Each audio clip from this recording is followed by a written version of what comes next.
Le style n'est pas que son travail, elle le vit et le fait vivre dans toutes ses expressions.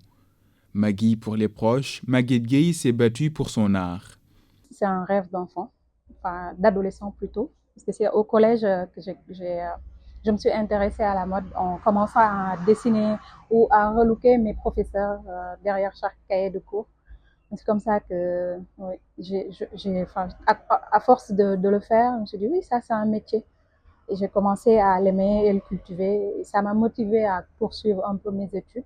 Et après le bac, je me suis inscrite à l'école des arts. Il y avait un département de mode. Devant l'admirable posture entrepreneuriale qu'elle fait valoir, cette nymphe du costume s'est inventée sans rien attendre. J'ai été entrepreneuse. Parce qu'à 15 ans, pendant les vacances, moi, je voulais pas aller à la plage ou jouer comme les jeunes de mon âge. Moi, je voulais faire des activités. J'aimais bien faire des petits commerces. J'ai toujours fait ça, je me rappelle, depuis l'âge de 15 ans. Donc, dans ma tête, je crois que c'est une idée qui était toujours là. Dans ma tête, je devais toujours me battre, je devais être indépendante. Donc, c'est tout naturel, en fait. Sous son masque de candeur se cache un fort caractère qui façonne sa personnalité. Maguette ne se laisse pas faire, elle se bat sans coup férir.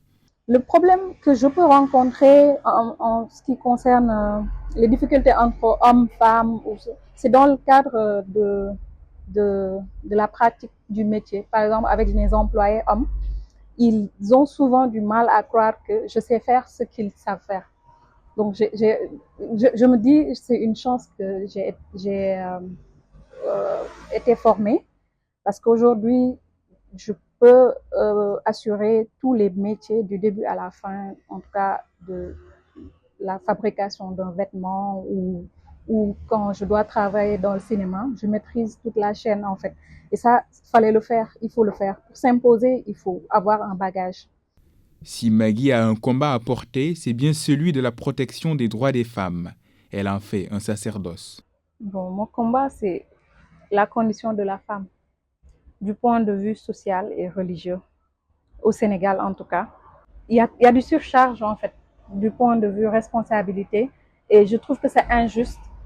Et rien ne le justifie, que c'est pas la religion, c'est juste c'est de la malice en fait de la part des hommes.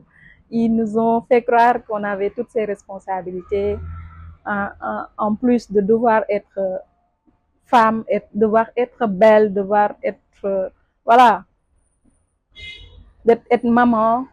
Je trouve qu'il y a trop de poids sur la femme sénégalaise. Son rayonnement artistique et entrepreneurial se poursuit partout. La fondatrice de Made in Sénégal fait des merveilles. Je suis certes fière de ce que j'ai déjà accompli, mais je trouve que je suis super loin de mon objectif ou de mes ambitions. Je trouve que c'est un pas qui a été posé, qui est vraiment un pas important pour dire qu'en fait, c'est le travail qui paye. Il faut bien travailler, voilà, s'exprimer, être généreux dans ce qu'on fait.